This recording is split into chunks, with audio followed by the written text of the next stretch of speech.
Ghostbusters is good, actually. All the Ghostbusters movies, in fact. The 1984 classic, of course, the underrated sequel, don't at me, but specifically the 2016 Ghostbusters. Even more specifically, the extended cut of the 2016 Ghostbusters. Not the chopped to bits theatrical cut. Paul Feig made a movie that ran over 2 hours, and Sony found that unacceptable. Studios and exhibitors prefer movies to be short so that they can squeeze in as many showings per day as possible and maximize profits. Speaking as someone who goes to the movies all the time, I have a hard time understanding this logic. It presumes that tickets to screenings sell out all the time, and if there is no other screening, moviegoers will turn around and go home. I go to movies on opening night, and the theater is almost never sold out unless it's for Star Wars or a Marvel movie. Any other movie should probably just be edited to be the best possible version of the movie and not the shortest possible version of the movie. The theatrical cut of Ghostbusters is fine. It's fine, but it's clearly missing pieces that the writers and director wanted in. The extended cut, released on Blu-ray and some streaming services, completes the film. Aaron and Abby get more character beats and chemistry, particularly the end of the film that concludes their shared arc about becoming friends again. Kevin gets more screen time, and he's one of the best parts of either cut, so that's a good thing. The strangely missing dance sequence from the theatrical cut is restored in the extended cut. Basically, the extended cut is the complete and finished version of the movie in the same way that the ultimate cut of Batman v Superman is the complete and finished version of that movie, or how the Blade Runner theatrical cut is not even considered the real version of the movie anymore. Certainly not the version that's available. If you have only seen the theatrical version of Ghostbusters 2016 and you're basing your opinion of Ghostbusters on that, or you haven't seen either version and you're basing your opinion on Ghostbusters on takedown videos on YouTube, I urge you to watch the extended cut before continuing. I think it's on Amazon Prime. It's the one that runs 2 hours and 13 minutes, not the short one. I'll wait. Okay, glad we're all caught up. Ghostbusters is good, actually.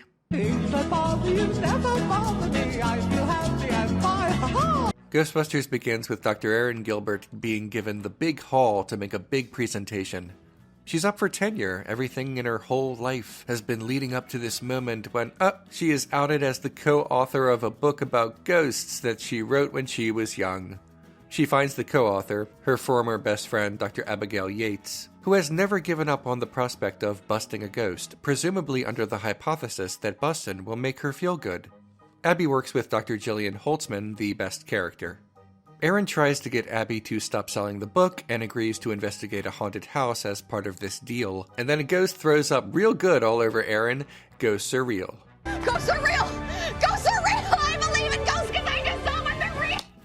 The Ghostbusters meet Patricia Tolan, an expert on the city, hire a secretary named Kevin, the second best character, and discover that some nerd named Rowan is trying to destroy the barrier between our world and the ghost world because he's a weirdo and everyone picks on him and girls don't like him.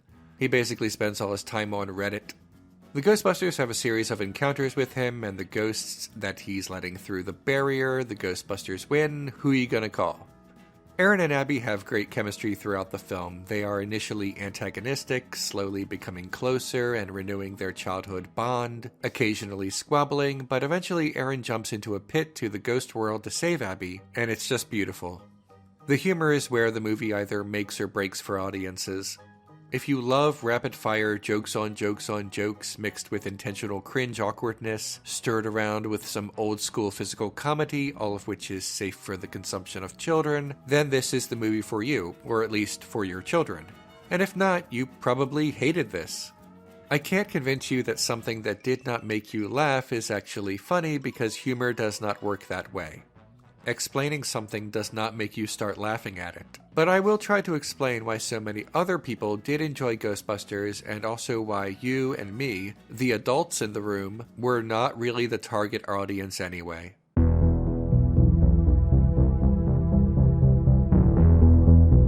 The aesthetic of Ghostbusters is this combination of ethereal and otherworldly mixed with bright, almost neon colors.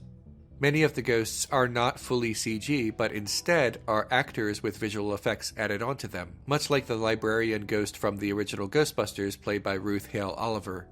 The scene with Gertrude Aldrich, played by Bess Rouse, has a great misdirect where she glides in peacefully, Abby says she's beautiful, and then she suddenly spews ectoplasm all over Aaron.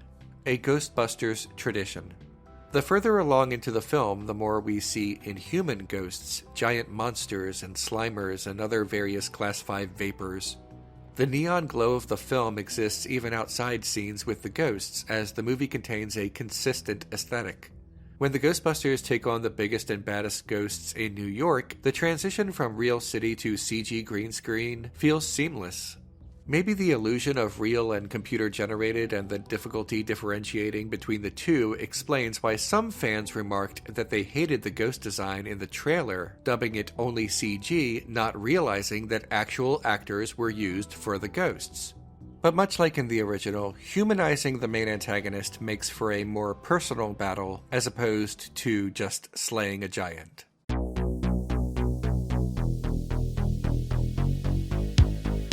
The primary antagonist of Ghostbusters is Rowan, a basement-dwelling shut-in who believes he speaks for the downtrodden. To that end, he plans to rip a hole in reality, and it's up to the Ghostbusters to stop him. Rowan is the most 2016 antagonist imaginable. He is perfect. He is exactly the right foil for the modern world. Someone who mistakenly believes he is part of a marginalized group and has an inverted understanding of why he is a loser. Rowan thinks that people, apropos of nothing, treat him like a creep, and that makes him a victim, whereas Rowan simply is a creep and wishes to victimize others. Souls who see the world as it truly is, as garbage. Garbage that needs to be cleaned up. They're mostly dudes. Rowan is played by Neil Casey throughout much of the film, but then he is played by Melissa McCarthy once Abby is possessed, and then by Chris Hemsworth when Kevin is possessed. Hemsworth gets to play two roles in the movie, and he shines in both of them. Once Rowan possesses Kevin, the real fun begins, the dance-off, the overconfidence. Rowan mocking the Ghostbusters by transforming into their logo was a nice touch. It's a shame there is no sequel forthcoming, because the movie sequel baiting an encounter with Zool was a great to-be-continued that, unfortunately, will never be continued.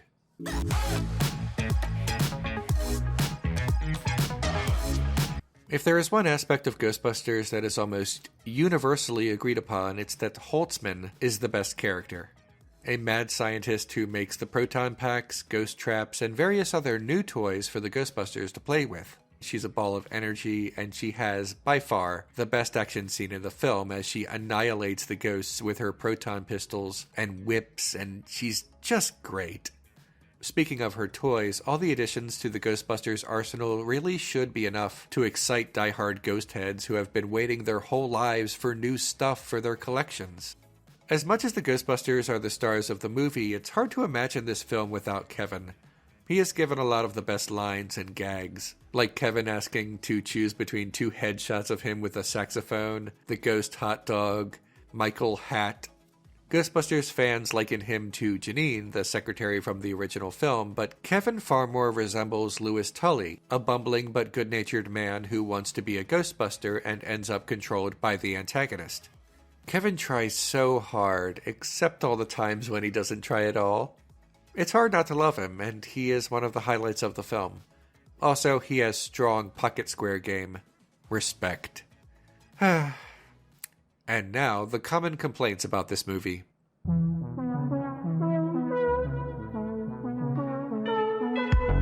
Alright, let's get this part over with. I don't like the editing. Once again, this is a reasonable complaint, but only for the theatrical version that does not really exist anymore, except on Hulu, I think. The complete version of the film runs 2 hours and 13 minutes, and if you're basing your dislike of the movie on a different version, I strongly recommend seeking this out. Why didn't they call it something else besides Ghostbusters? Because it's 2016, and even more today, almost every movie with a big budget is from a pre-existing intellectual property. Studios make fewer movies with bigger budgets, which makes them even more adverse to risk than before. Studios aren't going to make a big budget comedy about ghosts and not have it be Ghostbusters. This is not a Ghostbusters problem, it's just the 21st century. Everyone hated it. No, it was critically well received and audience reaction was split down the middle. One might be led to believe everyone hated it because the complaints are always louder than praise, and the internet can form a kind of social bubble, an echo chamber of opinions among like-minded people. Women's! I won't dignify this with a response. It bombed at the box office. That's true. And? Is that how we're judging movies now, whether or not they made their money back at the theaters? We're movie fans, not studio executives. That really shouldn't matter to us in terms of whether or not a movie is a quality picture or not. If we do, that means that any film that was not a success in theaters is also bad.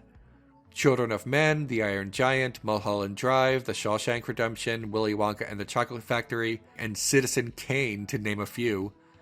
Unless we're prepared to start judging movies based on their receipts, this is probably an argument we should abandon. 30-something fans declare, "These aren't my Ghostbusters," with the same righteous indignation that someone uses when saying, "He's not my president." To those fans, let this be clear. You are indeed correct, though not for the reason you believe.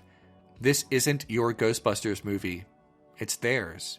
The children and adolescents growing up now. In the 1980s, the Ghostbusters were formative for you. They were your heroes. Their humor and sensibilities were relative to the time period. This is also true of the 2016 Ghostbusters. That may be part of why you don't like it. It's not really humor for people who grew up in the 80s. It's humor for the children of people who grew up in the 80s.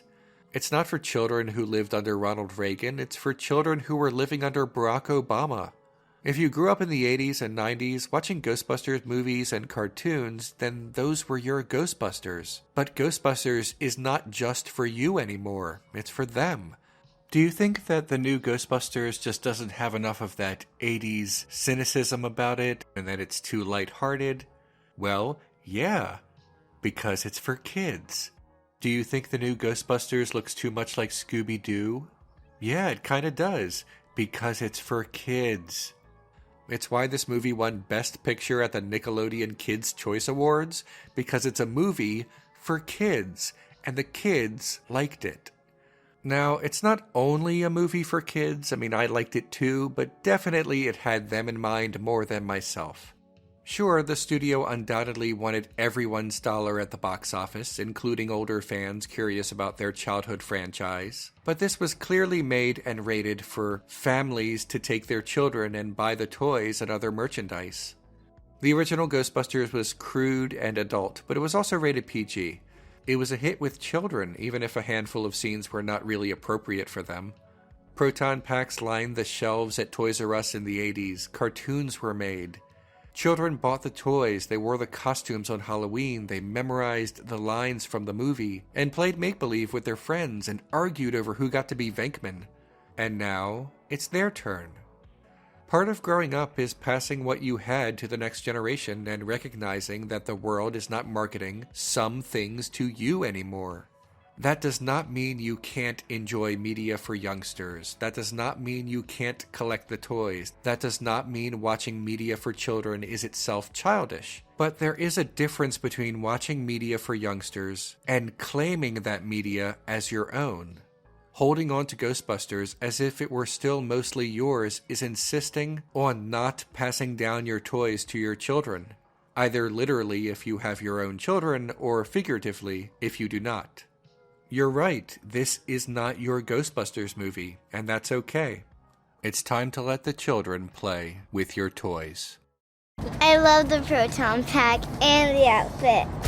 Ghost fighting gear, done. The iconic car, check. And an electrifying amount of the right attitude. Yep. I ain't afraid of no ghost. Who you gonna call it? Ghostbusters. So who would these mini-me's call? My mom.